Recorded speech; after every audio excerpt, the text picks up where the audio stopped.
The following is a paid program. The views and opinions expressed are those of the sponsor and do not necessarily reflect the views of Radio 1, WTLC AM 1310 The Light, and its management.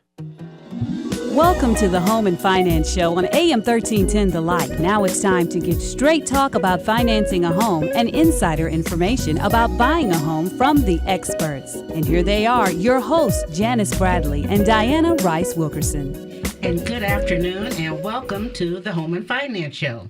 We are your host. I'm Janis Bradley, owner-broker of JB Real Estate Consultants. My co-host is... I want to say, and who am I? Yes.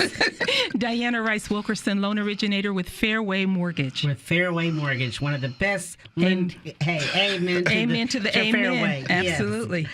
As you guys know, we have talked about this over and over again, but listening audience, we want you to know that Home and Finance is designed to educate our listeners regarding the process of purchasing, building, selling, or refinancing a home. As you know, we try to provide straight talk about what's involved in each of these situations. Given that home ownership is a cornerstone to America's promise, we believe that anyone and everyone who desires to own a home deserves access to the best price, highest quality products in the marketplace on which they can afford. That said, if you are in the market to refinance, buy, build, or sell a home, and you have not yet chosen a realtor or a lender to represent you, Diana and I would be blessed and honored if you would consider us. You may reach Diana. 317-402-5555. And remember, everyone, those are the dollar signs at 555. That's the dollar signs. She shows you the money. I show you homes. And you can reach me, Janis Bradley, your real estate consultant, 317-590-7348. Our radio show is accessible by way of phone. You know, you can call us on the air, 317-239-1310, or you can get us on Facebook, website, or Twitter, and that'll give you a way to ask any of your compelling questions in live time. Please go to our website at Home and A-N-D Finance Show. That's Home, A-N-D Finance Show.com. We have a team of experts that are updating our information frequently, and we want to be on with the show. But, you know, a couple of things I want to make sure that I say here.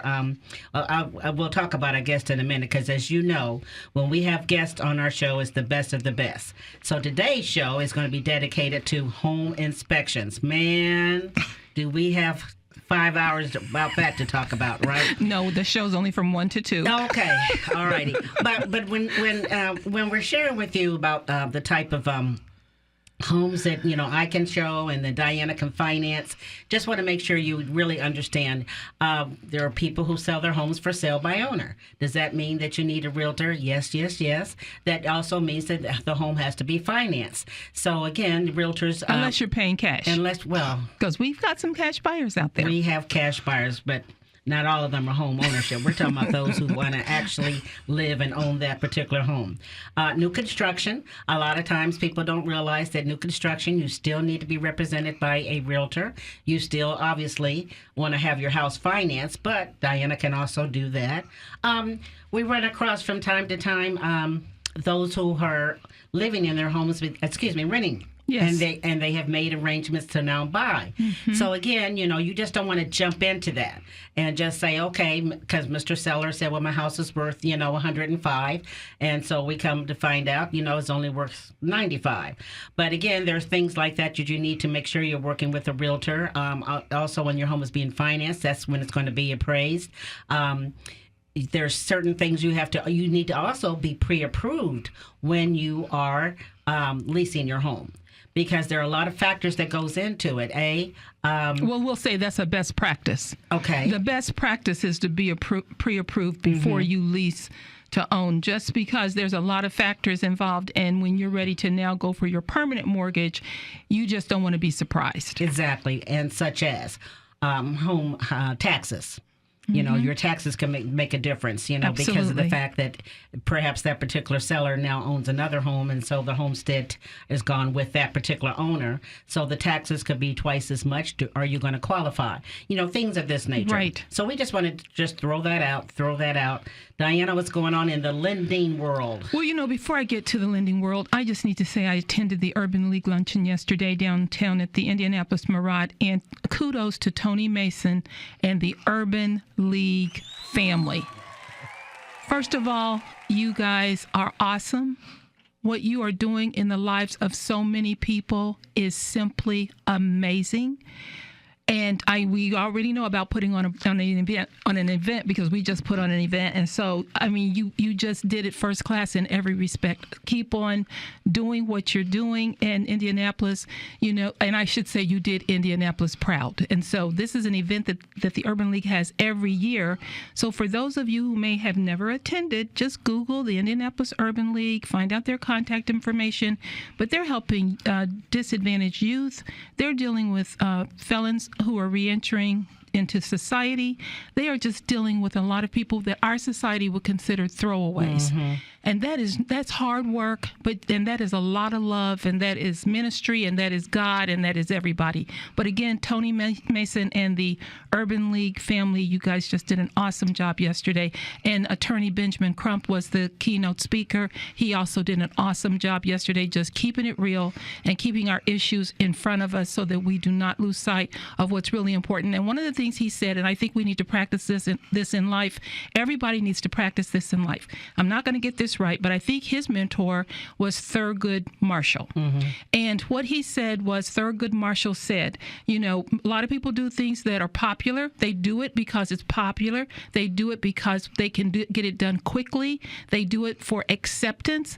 But we need to ask ourselves, and I think there was a couple of other reasons why people do things, but then he said we need to ask ourselves and challenge ourselves to always do what is right. And so no matter what actions we're taking, particularly when it involves others, do what is right and be willing to stand up for them. Right. So that's what I would say first before I tell you what's going on in the flaming hot, smoking finance market. Yeah, everything is going on. My kids used to get so mad. I still say it. It's not who's right or who's wrong. That's right. What's right. It's what's right, Janis. What's wrong. So, absolutely. Amen to that. Amen. Okay, flaming hot money. Have you got some flaming hot money? We got flaming hot money. It's going as quick as these houses are. That's what I'm telling you. So, as Janis said, guys, again, what we say, we're your moms and your grandmoms and your great grandmoms now. We've been around we've been around 1,000 years, and we've seen a little bit of everything. So we just want to say and remind you, first of all, we're about you. Whatever you're about for you, that's what we're about. Most of the time, most of us want to have some type of building wealth activity going on in our lives, even if we're dealing with a limited amount of income. Well, guess what? We all have to live somewhere. And one of the best vehicles in which you can use to build wealth is home ownership. And there's affordable housing no matter what market you fall into. Mm-hmm. There is housing that you can afford. That's what affordable housing is.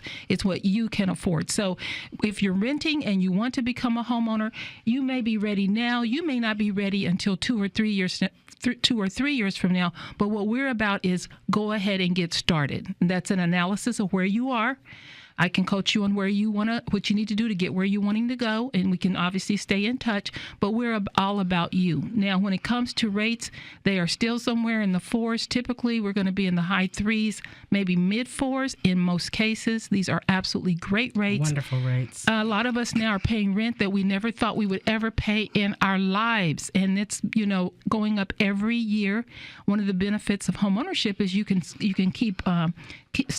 stay in control of that monthly payment a lot better because you have a fixed rate mortgage in many cases. Your taxes and insurance are included. And while those can go up a little bit, it's normally nominal. It's not any major swing. So I want to remind those of you who are paying rent that if you're paying in the $900 range, you're probably talking about a $130 house.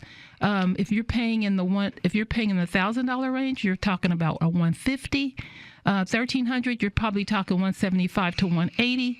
And we can go on and on and on. Mm-hmm. And I only put that out there just so you know that every month when you write that check for rent. Right, make it relevant. Yes, mm-hmm. You can be you're giving that wealth to someone else. Mm-hmm. And when you can actually be transferring that to yourself. Yeah. And so call me if you're interested in getting pre-approved or discussing it further. My number is 317-402-5555. For a real relevant conversation, I would say apply on my website so that when we do do speak, I am looking at your credit report. I can better guide you that way. My website address is loanswithdiana.com, www.loanswithdiana.com. Okie doke. Well, I know we want to get to our guest, but you made a comment about money going fast. I just wanted to give the listening audience just an idea of what this market is doing. And I really shouldn't have done it because obviously this means a lot for me also. I did from the 1st of June until today. So this is just in Marion County, just to kind of give people an idea. So active listings right now for, again, in Marion County, and I'm not doing price ranges or anything, but active for condos is 68, and they've been on the market like 7 days. So just kind of giving you an idea. Now, there's also showing where you have active with contingency. That just means people will take a backup offer, but there is an offer on them. So there's been 39. Let's get to the single family. So what I thought was really interesting right now, from June the 1st till now, the actual listings that are available in Marion County have been on the market like 7 days. Yeah. Okay. Goodness. And then there are those that have an offer on them, so they've been on the market for like 40. This is what I think is really interesting to show you how well you lenders are also doing. So the sold. This is from June the 1st up until today. The actual days, average days on the market is something like 48. So that means that we are closing the loans within 45 days or less. Mm-hmm. So what can I say? So it's a hot market. You guys get in it. Again, this is June. School starts in August. So, sellers are putting their house on the market because they want to sell. Buyers need to get settled. Everybody needs to get settled before school. So, again, and we can make it happen. We can make it happen. Okay, on with the show with our guest. Diana, you want to do the honors? Let them do the honors? Or how do we want to do this? Well, I think before we let them talk a little bit about themselves, Janis and I are just honored to have in the studio, and we will let you tell more about yourself, Joe Douglas and Rodney Render, who are two of Indy's best home inspectors. And this is an opportunity for you, listening audience, regardless of where you are in the process. Mm-hmm. You might even be buying a home, or you might be pre-approved in the home search. This is an opportunity for you to talk firsthand to two highly credentialed home inspectors and get great advice. Get your questions answered. We say no question is a dumb question, and if you have that question, others have that question. So we would love for you to call in 239-1310 with your questions about home inspecting and anything else that you might want to talk about. So why don't we go ahead and start with you, Joe? Just let the audience know your name. No, let the audience know who you are, where they can find you, how long you've been in the business. Okay. Well, first of all, Diana, thanks for having me here again, and Janis, I appreciate the opportunity. My name's Joe Douglas. I'm the owner of Keystone Home Inspections. I've been in home inspecting for about 5 years, and before that, I spent a career in the engineering field. So this is my second career, and it's one that I'm really enjoying a lot.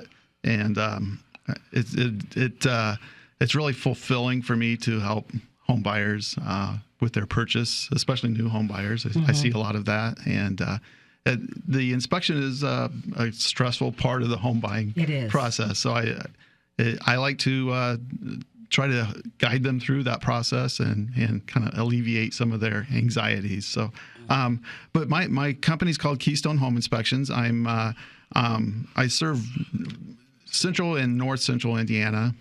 My phone number is 765-319-8507. And repeat your number. 765-319-8507. And do you have a website? I do. Okay. It's keystoneinspect.com. Okay, very good. All right. And next, we have Rodney Render. Now, Rodney just really feels like family, you guys. We've been knowing him 1,000 years. 1,000. And, probably 1,001. And so, and he's been on, too, like Joe, but he's been on with us we've been on the show 15, 16 years. I would imagine Rodney's been hanging out there with us that long. And so, Rodney, do introduce yourself as well and talk a little bit about your background and how long you've been in the business. Thank you, Diana. And Janis, good afternoon. Joe. I've been in the business now for about 16 years. I've been doing home inspections. I kind of branched out, and I also do mold remediation as well. So water and fire restoration as well. So like Joe, I love it. I've been in it a long time. I got my inspection start from the Indianapolis Housing Agency, and I was with the Indianapolis Housing Agency inspecting for HUD for about 7-8 years, and got a lot of experience, a ton of experience from them, and has taken this experience and it has rolled over into the home inspection business. So again, to help people take the edge off and understand what they're getting. That's my biggest joy, is like, here's the house, here's what you're getting, plain and simple. So in helping people do that, and also, like Joe said, take the anxiety out of home buying. Because, when you go in, you have all this high expectation, and then the inspector might say this or that, and then all of a sudden their mouths drop. Eyes get glassy. And I don't want to do that. I want to have everybody smiling going out. But you can reach me at 317-225-0712. And I can also be reached at rrhomeinspect@aol.com. Awesome. So share with me when a client calls you, okay?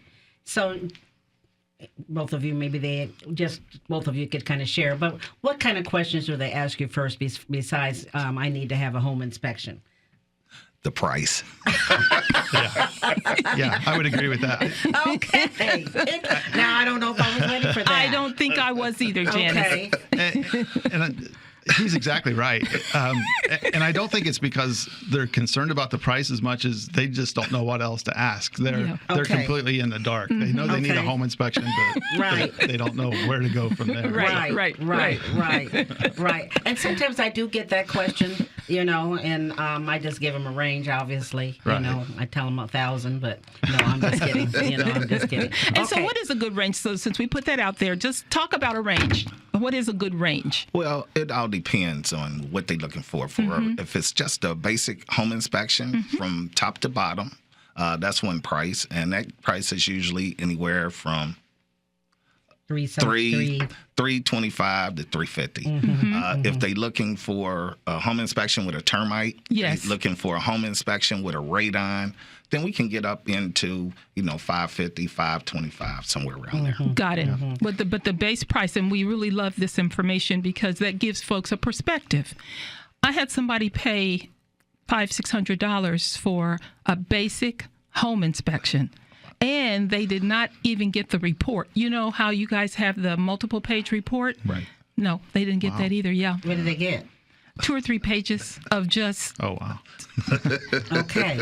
They did not get their money's worth. They did not get their money's worth. Do you also charge with the size of the house? I do. Every home inspector bases their prices on different things, but I think for the most part, the industry, I know for me, pricing is based on the size of the house, the square footage, and the age of the house is also a factor because older homes tend to have more problems and take longer to inspect and longer to write the report. So I try to, No, you're not coming to my house then. Okay. So yeah, I mean, there's the range that Rodney gave is exactly right on. And Perfect. If you have an older, bigger home, it's going to be on the higher end of that range. A smaller, newer home is going to be on the lower So end. other questions that they might ask. Do they say? What should I expect? Or Yeah, that's a great question. The home inspection industry is regulated by the state of Indiana. So the state actually has written laws that say this is what a home inspection has to include. There's certain things that have to be inspected during a home inspection. So I didn't realize there was state. I mean, I thought there was just regulated to an extent or what, but okay. Yeah, it's That's actually good to know. yes. But how long has that been, though? Because that's not been too terribly long. 10, 15 years maybe? 10, 15 years. Yeah. I like to explain to people when they say, well, why is a home inspection necessary? What started it? A long time ago, what started home inspections was when they were building the homes behind Fort Harrison. Okay. And a family hired an individual to go and inspect the house. It was a Crossman community. And what happened was the inspector fell through the roof, through the ceiling of the garage. And they were saying, well, they tried to sue Crossman. And they were saying, who told him to be out here on the property? That's why it's important for home inspectors now to know who. That's why we have to go to centralized showing. Know you in the house, know who's in the house, know what that is all about. That's how the licensing law started in the state of Indiana. Okay, makes sense. Sounds good. So what is covered? Most everything that's above ground is covered. So anything below ground, like a septic system or a sewer line, is not covered. That's a separate inspection. It is. But it's not in the basic home It's inspection. outside of the scope of the basic Got it. home inspection. Exactly. Same thing with low voltage systems. So something like an alarm system or cable and telephone lines, those are not included. Most other things are, though, with a few exceptions. Well, So you've got what? Roof? You've got the exterior. What's the exterior? That's So the roof, the siding, the brick, the windows, the doors. Are you guys going on top of the roof walking around? Or are you just looking up? I'm going on top of the roof. Yeah, Okay. I am too. I've seen them both. Physically on top of the roof. Now, Okay. and that would be a great question to ask if you're shopping around for inspectors. Do you go on the roof? Because it's not required. The state who wrote these set of rules that govern home inspections say that the inspector doesn't have to go on the roof. See, that was some men that did that. Let me tell you something, because if women had written that, they would require you go on the roof. But some men did that. But anyway. But I've also heard the term that a roof is not meant to be walked on.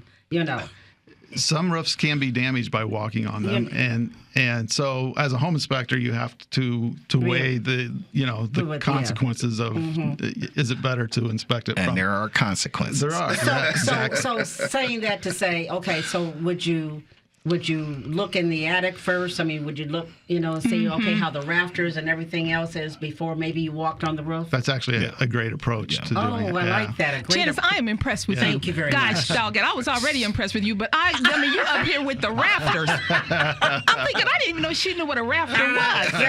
Thank you. Right. They taught me. These inspectors taught me well. Okay. So again, we're talking roof. Now, what about going into the crawl space? Do you guys go into the crawl space? Yes. I think we both do. But again, not every inspector Not does. So required. that's another great question if you're shopping. Who knew that? Yeah. Okay, so I knew far these you two then. guys, so far listening audience. So whether it's your kid buying a home, whether it's you buying a home, whether it's a family member or a friend, when they're in that home inspection process part where they're arranging for that, we all want the best we can get, and we want to have as much information as we need to have. And so make sure 2 questions that are asked. Does the home inspector go on top of the roof? And if there is a crawl space, do they go in the crawl space? Otherwise, you're going to get something less than, a complete analysis. Let's put it that way. And attics are the same thing. Not every home inspector goes in. Some poke their head in, but Well, actually, can you actually go in every attic? no. Okay, And you I can't go didn't in every crawl And space. you can't either. go in every crawl Right. space. There are physical limitations in some homes where you can't. And I think every home inspector would agree with me. They're not going to jeopardize their own personal safety. Yes. Oh, absolutely. Right. So, I had a crawl space the other day that had 6 inches of water in it. Oh, And that's a There's problem. no way I'm going to go in that. But that's going to be in your report, though. Exactly. Right? With with a picture, right? Exactly. With a picture. When they started coming out with these pictures, I'm telling you, there you have it. I mean, it says what it is, So, and I think that helps people understand. Yes, I'm not just making this up. Right. Yeah, absolutely. Because I remember going to a convention in Las Vegas, and part of the tools, they were saying, bring your own tools, because we actually went on tours to inspect. And when I pulled my camera out, they started laughing. They said, "Oh man, you got a dinosaur. It's one of those little box cameras." I hear you. They pull out a camera, man. Their cameras was like $2,000. He said, "Man, I bet you still getting on roofs." I said, "Absolutely." They said, "Here, let me show you this." So now, just like Joe said, I got a camera that I can stand on the outside of a crawl space and read the wording on the wood on the backside about 50 yards away. Can't stand it. That's what I'm talking about. Can't stand it. Like we said, you guys, the best of the best. Okay. Now, I know we do the siding. Oh, I'm not even going to talk about the windows. Yes, I do want to talk about the windows, but that's another story. Electrical, heating and air, ducts and vents, water heaters, smoke alarms, insulation. Ladies and gentlemen, if I were you, I'd have home inspections just on the house that you live in. I think you need to really know what's going on. We did that. Yeah. Yes, just so we could, because first of all, we're at this age and stage where hopefully somebody stops working here shortly, and we want, and we're trying to make sure We're like, we need to get everything fixed and taken care of that may be potentially coming up, so that when we do retire, that we don't have to worry about any surprises. Right. Yep. So 317-239-1310. Call with any of your questions or concerns. Again, should you have an inspection on a home, one of the things that I find a little disheartening, and I know people are always thinking about cost, is on new construction, because I still always want to recommend that there's an inspection done on new construction. And, and again, that's all that a person can really think about is how much it's going to cost, because how many intervals are there? 3 or 4 during that process? Kind of share with us a little bit about the time frames that you inspect on new construction. Well, basically, when I used to do new construction, I would start right when the framing start. Once the concrete was poured, the seal plate was put in, and the framing had started. So I would start with the framing.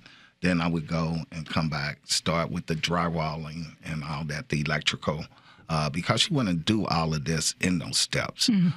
Understanding that when concrete is poured from the very beginning, especially if it's a foundation with a basement, when concrete is poured, almost 80% of concrete that's poured is fractured, which means it's cracking already.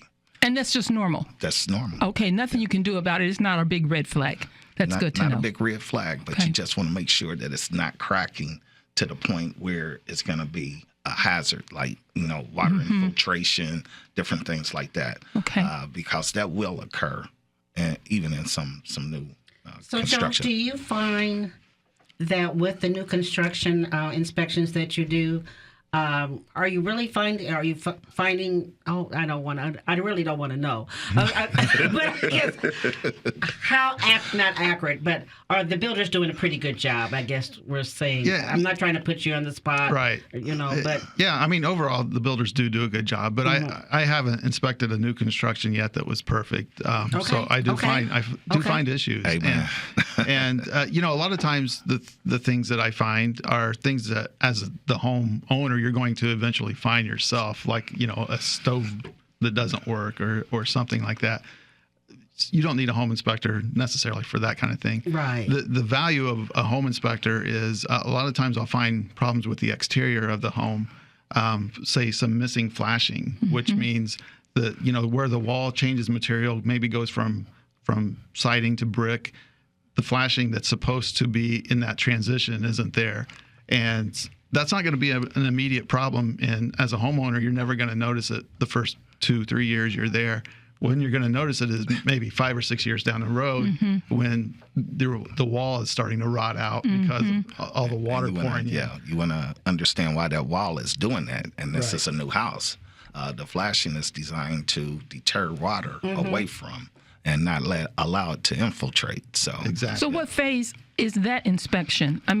Janis said, I think there are maybe five phases. Yeah, right. Well, there's at least three that are kind of the major ones. Okay. Yeah. So when would you find that? That one's really the final phase. Okay. The final inspection. Usually the first phase is like Rodney said, when the concrete's poured or right after the concrete's poured.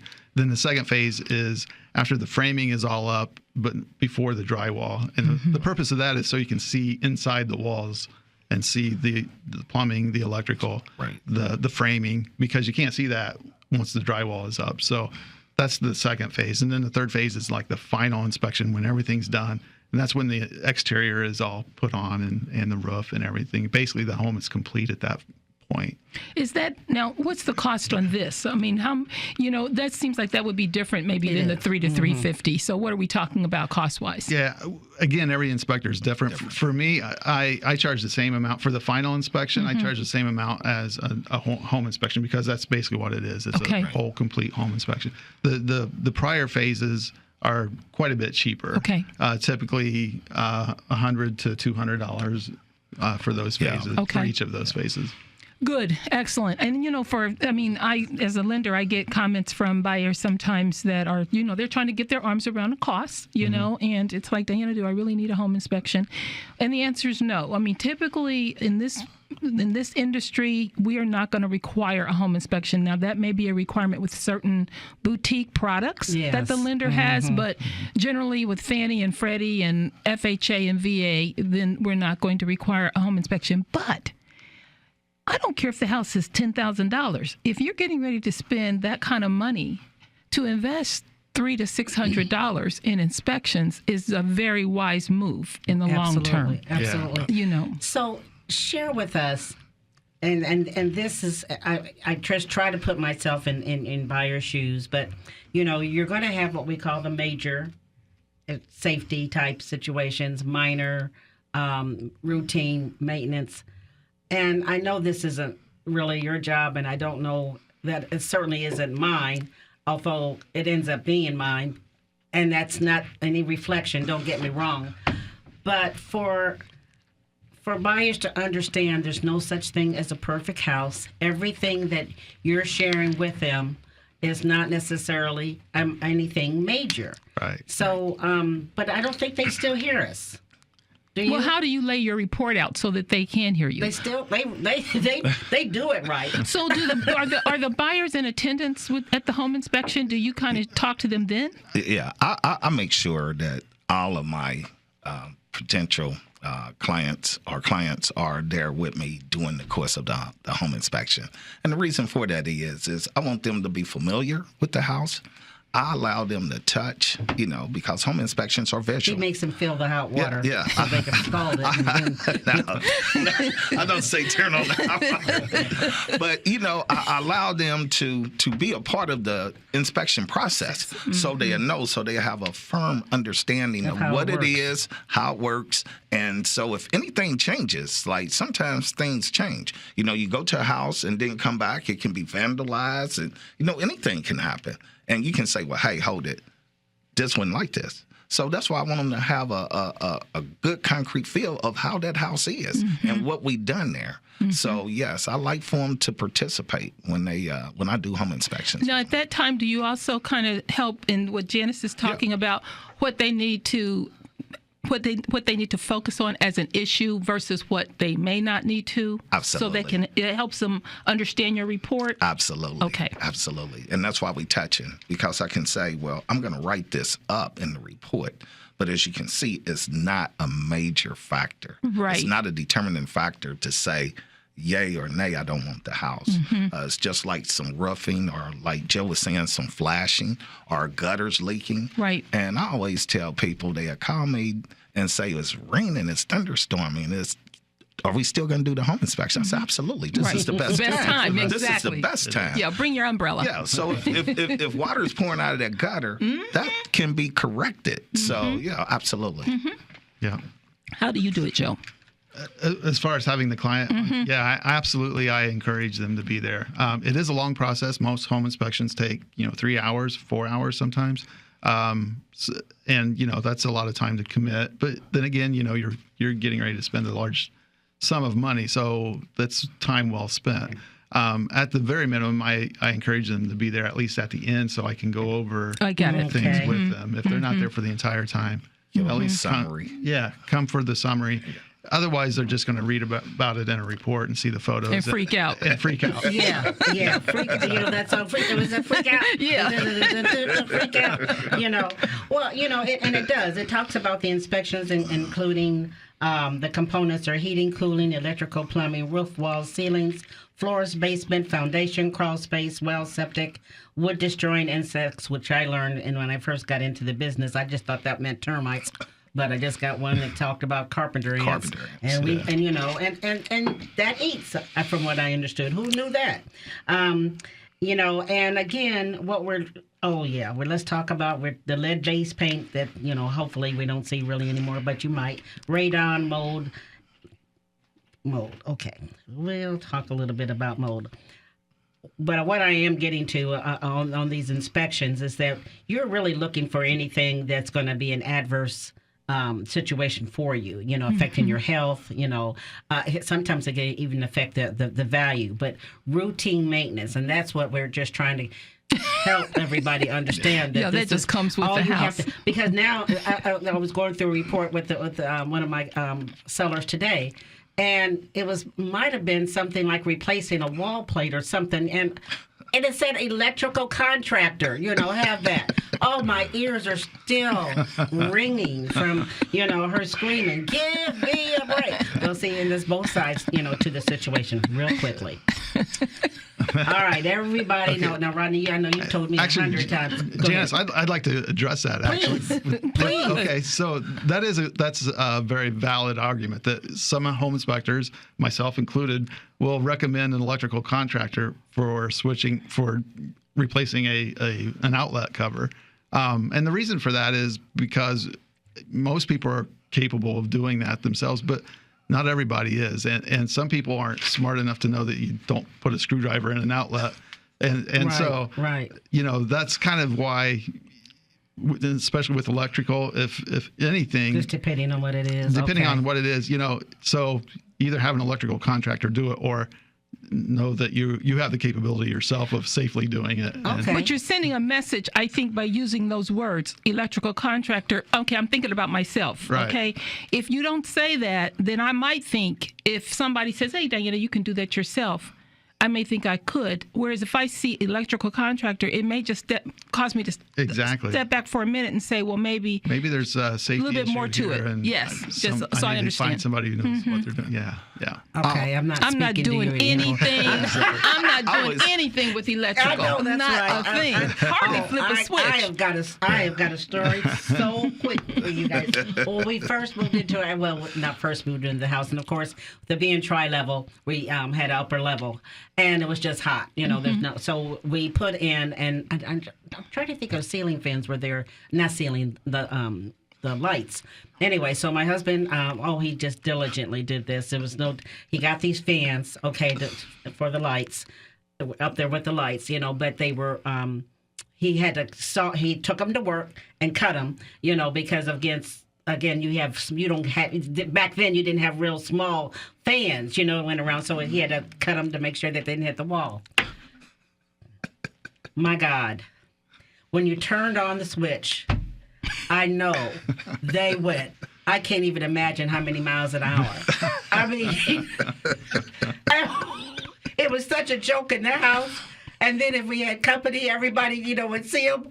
And then we don't just wondering, okay, if this ever flies off. Yeah, it's going to take somebody's head off. Yeah. So, you know, everybody doesn't need to do everything. So I appreciate that. Real quickly, mold. Okay, it's one thing I want to jump in here and say real quick before we get to the mold, because a lot of people don't know and understand this. And Joe and I, when you guys were asking about crawl spaces, the windows, the vent doors around the crawl spaces should be open from about April, May to about September.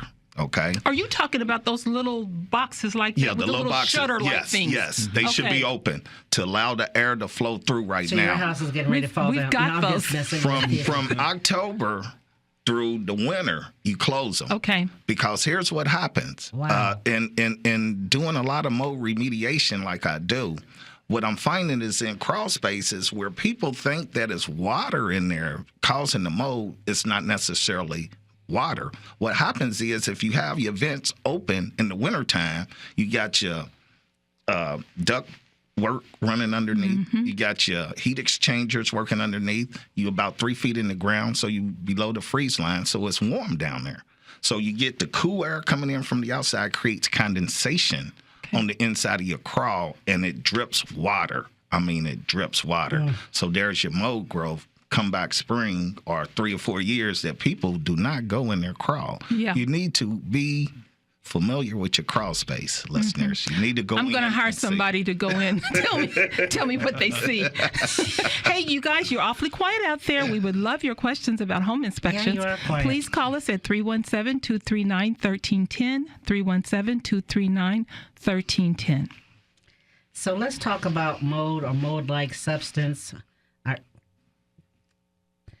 People still hear that word, and they are in St. Vincent's, and every house has something. I mean, we're breathing it anyway, Right. to an extent. Yeah. But how do you differentiate between mold-like substance because sometimes it's not. I mean, I Googled it. I couldn't believe some of the things that they were saying are not necessarily mold-like, are necessarily mold. One of the things, which I have to read this to you just real quickly, I think it talked about basketball mold syndrome. Lord Jesus. Yeah, so I can believe anything. This is why dirt and stains may be mistaken for toxic, harmful mold. I can believe that. That is for sure. But I guess there's just all different kind of types then, but again, they hear mold, and so sometimes do you put mold-like substance, or sometimes do you just go ahead and put mold? Or just when should we be concerned? Well, you should be concerned where there's a musky smell, a moldy, musky smell. If you smell that, then there's spores in the air. So it is mold. Okay. You can smell mold before you see mold. Okay. So if you smell it, it's spores in the air. So it's already formed. Now, when you talk about surface mold, different kind of surface molds, it's a white mold that you find in crawl space. So all of it is the microchromial growth, which is mold. Mold can be white, mold can be gray, mold can be black. And anytime that you have dark spaces with air, accessible air, then They like that. yeah, air grows mold. Mm-hmm. And then as far as remediation, I mean, when is it the bleach? We've heard this, just bleach, take some bleach and wash it, versus bring in the big guns. Yeah, bleach does not kill mold. Okay. And the reason why bleach does not kill mold is simply because what you have is the surface. So bleach will clean the surface, like your countertops or something like that, or anywhere that is mold. Bleach will kill that. But again, remember, air grows mold.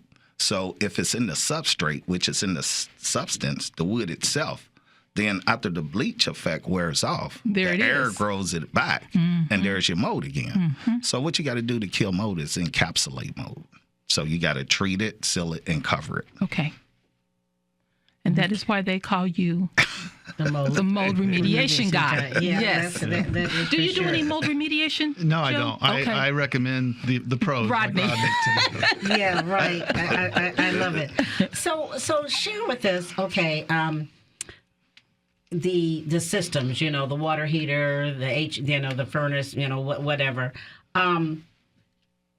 And I guess what I'm trying to really get to is that when we have the inspection, we know anything can go wrong in a heartbeat. Mm-hmm. But is there really a time frame that if you've inspected that maybe like within 30 days or 60 days, it is a problem? I mean, or just, and maybe it's because you're looking at the age of the unit.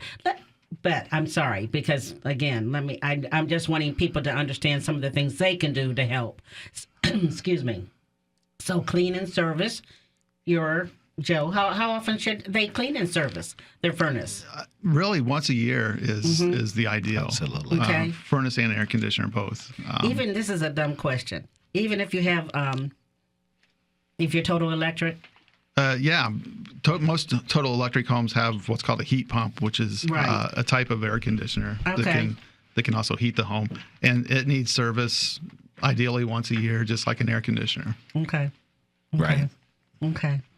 So, and water heaters. I mean, we talk about average life.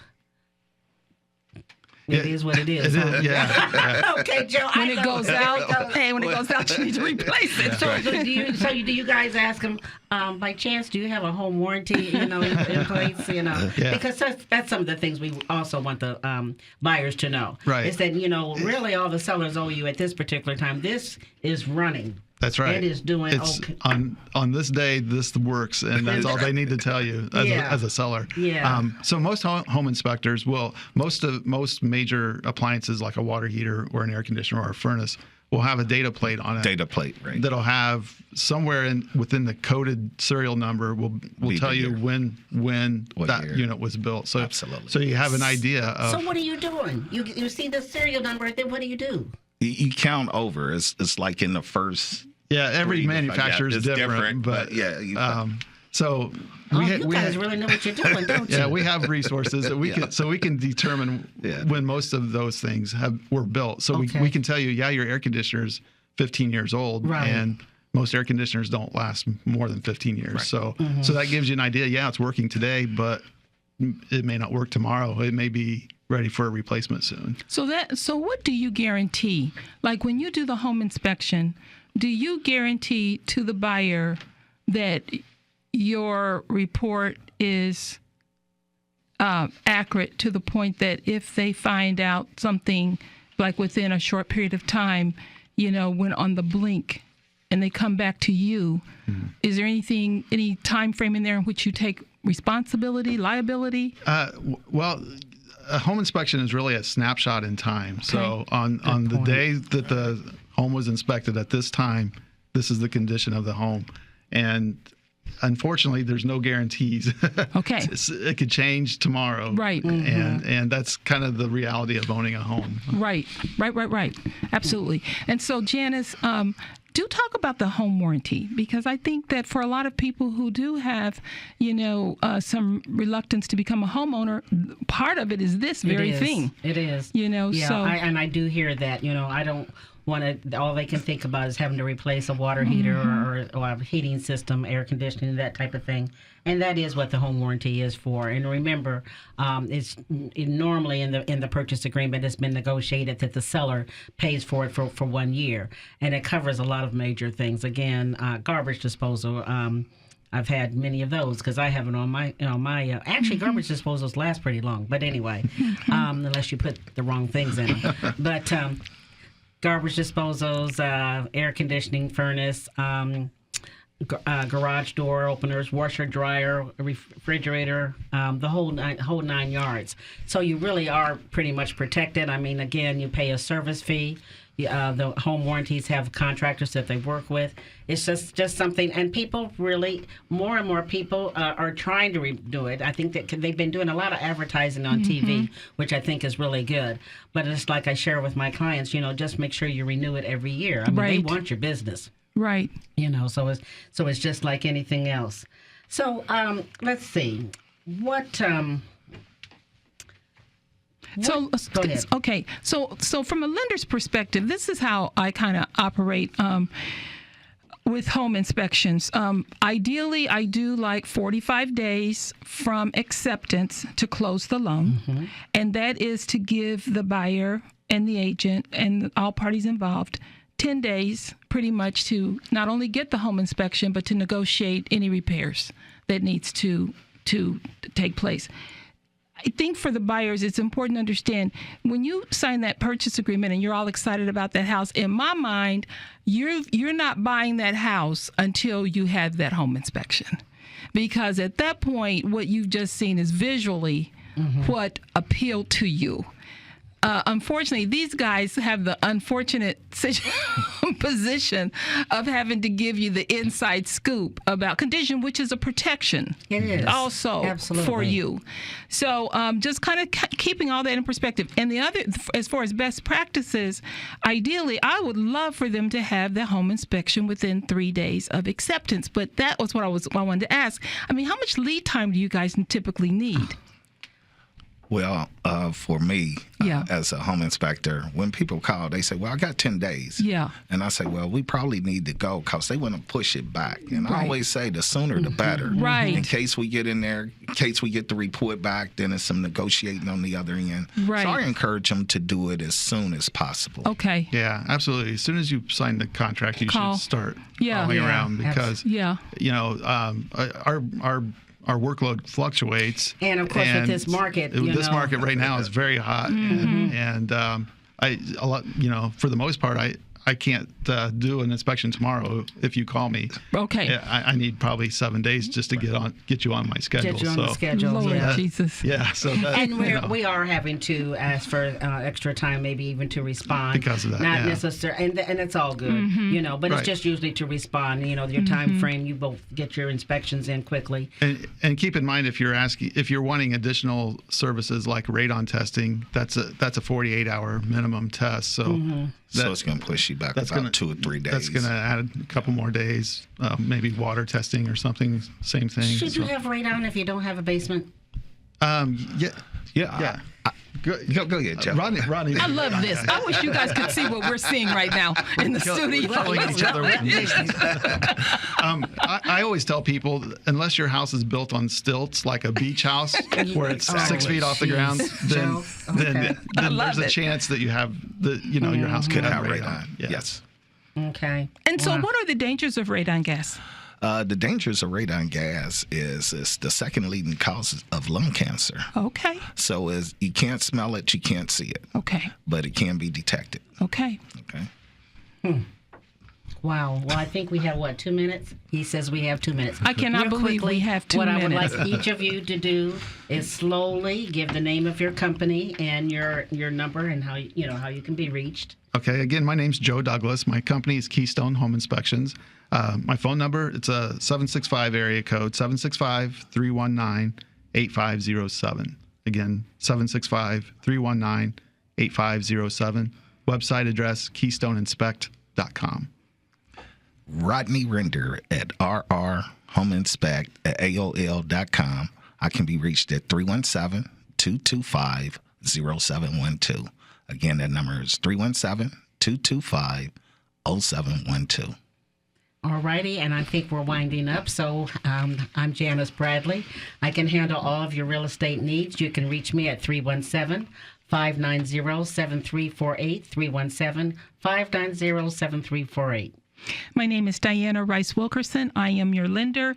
You can reach me at 317-402-5555, 317-402-5555. To make application, you can go to my website at www.loanswithdiana, that's DIANA.com. And like us on Facebook, right? Yes, like us twice. Okay. See you next time. Bye-bye. You've been listening to Home and Finance with your hosts, Diana Rice-Wilkerson and Janis Bradley. For more straight talk about financing a home and insider information about buying a home, listen next Saturday at 1 p.m. or call 402-5555. That's 402-5555.